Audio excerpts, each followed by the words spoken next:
꼭 알고 있어야 신청할 수 있고 미리 알아두셔야 지원받을 수 있는 제도가 있습니다. 오늘 소개할 내용을 모르고 그냥 넘어가신다면 나중에는 큰 목돈을 지출하게 될 수 있습니다. 이 제도는 바로 대한민국 정부에서 국민들의 과도한 비용 지출을 막고자 많게는 5천만 원까지 지원해드리는 복지제도입니다. 그리고 올해 2월부터는 국민건강보험법 시행령 일부 개정령안이 의결됨에 따라 약 300만 세대에게 연간 30만 원 정도의 혜택이 돌아갈 수 있는 소식까지 추가로 소개해 드릴게요. 그럼 누가 어떻게 이용할 수 있는 복지 제도들인지 그리고 올해는 어떤 내용이 바뀌는지 알려드리겠습니다. 그 전에 구독과 좋아요 눌러주세요. 안녕하세요. 복지 김여사입니다. 오늘은 두 가지 소식을 소개해 드릴 거예요.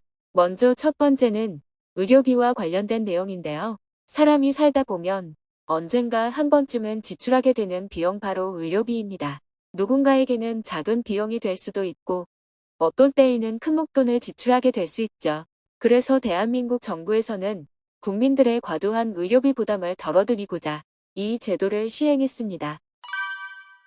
의료보험 처리가 되지 않는 비급여, 항목이나 본인 부담 상한제를 적용받지 못하는 급여가 발생하게 되면 많게는 수천만 원에 달하는 의료비로 경제적인 고통을 받을 수 있습니다. 그럴 때는 이 제도를 이용하면 소득에 따라 본인 부담금의 50%에서 80%까지 지원받을 수 있습니다. 지원 한도는 1년에 5천만 원까지라서 경제적으로 큰 도움이 될 수 있겠죠. 그럼 누가 어떻게 지원받을 수 있을지 구체적으로 설명드릴게요. 먼저 지원 대상은 질환에 관계없이 기준 중위소득 200%까지 지원 대상자가 될 수 있습니다. 물론 기본적으로 기준 중위소득 100%까지는 모두 해당되며 100% 초과 200% 이하에 해당되는 경우 개별 심사를 통해 대상자가 될 수 있습니다.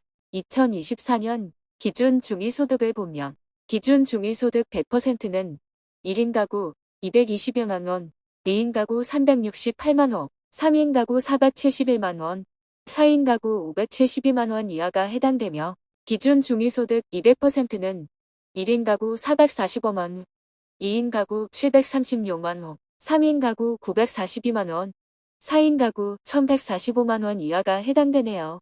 그리고 대상자의 재산 기준은 7억 원 이하여야 합니다. 이렇게 지원 대상자에 해당되는 분들은 의료비 수준에 따라 지원 여부가 최종 결정되는데요. 소득이 낮을수록 저덕은 의료비까지 지원받을 수 있고 소득이 높으면 지원받을 수 있는 기준이 높아집니다. 예를 들어서 수급자나 차상위에 해당하는 분들은 의료비가 80만 원 이상 나왔다면 본인 부담 비급여의 80%를 지원받을 수 있고 수급자는 아니지만 중위소득 50% 이하에 해당하는 분들은 의료비가 160만 원을 초과 시 해당 의료비의 70%를 지원받을 수 있습니다. 그리고 기준 중위소득 50% 초과 100% 이하는 의료비가 소득 대비 10%를 초과한다면 60%를 지원받습니다. 접수는 국민건강보험공단으로 퇴원 180일 이내로 신청하셔야 하며 신청 시 재난적 의료비 지급 신청서, 신분증, 개인정보 제공 동의서, 가족관계 증명서, 민간보험 가입 서류, 입퇴원 확인서 등이 필요할 수 있습니다.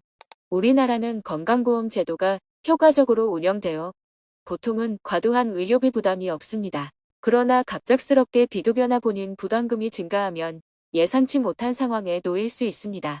재난적 의료비 제도를 미리 숙지하고 계시면 최대 5천만 원까지 지원받을 수 있습니다. 따라서 이 내용을 잘 기억해 두시고 가족이나 지인들에게도 이 제도를 활용할 수 있도록 정보를 공유해 주시면 좋겠습니다.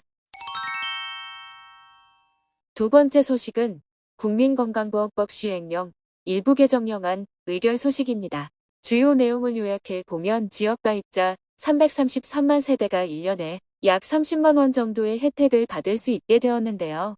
바로 지역가입자의 재산보험료 기본 공제액 확대와 자동차에 부과되는 건강보험료가 폐지로 인해 건강보험료 부담이 줄어드는 것이죠. 구체적으로는 건강보험 지역가입자 재산보험료 기본 공제액은 기존 5천만 원이었는데 1억 원으로 확대되면서 재산으로 인한 보험료가 줄어들게 되었고 자동차에 부과되는 건강보험료가 35년 만에 폐지되면서 일부 자동차를 보유한 분들의 건강보험료가 줄어듭니다. 이로 인해 재산보험료를 납부하는 지역가입자는 한 달에 24,000원 정도 덜 내게 되었고, 자동차 보험료를 납부하는 분들은 한 달에 29,000원 정도 덜 내게 되었죠. 그러니까 평균적으로 월 25,000원 정도 줄어든 것으로 1년에 30만 원 정도를 덜 낼 수 있게 됩니다. 이 개정령은 올해 2월 22일부터 본격 적용되며 실질적으로 3월에 납부할 건강보험료부터 인하된 건강보험료가 적용됩니다. 이 개정령으로 특히 고령자에 해당하는 분들의 건강보험료 부담이 조금은 개선될 것으로 보이네요. 이렇게 오늘은 건강보험료와 의료비 혜택에 대한 제도들을 소개해드렸는데요. 실질적으로 당장 도움이 되지 못할 수 있는 정보지만 언젠가는 반드시 도움이 될 정말 좋은 제도입니다. 그러니까 구체적인 내용보다 이러한 제도가 있다는 사실을 기억하는 것이 정말 중요하겠죠.